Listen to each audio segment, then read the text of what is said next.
बिस्मिल्लाहिर्रहमानिर्रहीम। अस्सलाम वालेकुम। आप देख रहे हैं ताज 92 न्यूज़। नजर डालते हैं आज की खबरों पर।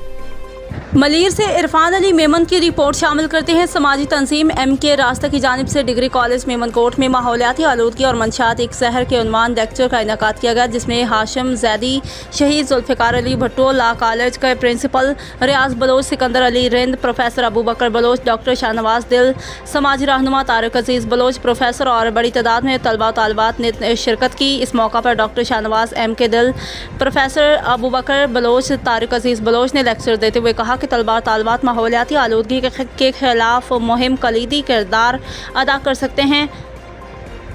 मुल्की सतह पर होने वाली तमाम तहरीक में तलबा ने कुर्बानियाँ देकर कामयाब की हैं। मंशात एक जहर है जो हमारे मुस्तकबिल को तबाह कर रहा है। मलीर की मिसाल देते हुए कहा कि शायद कोई ऐसा इलाका हो जहाँ पर मंशियात इस्तेमाल या फ़रोख्त ना होती हो। उन्होंने कहा कि रियासत इंतज़ामिया के इंतज़ार में वक्त बर्बाद ना करे, बल्कि अमली इक़दामात करके मुनज़्ज़म अंदाज में मंशियात के खात्मे के लिए अपना किरदार अदा करे।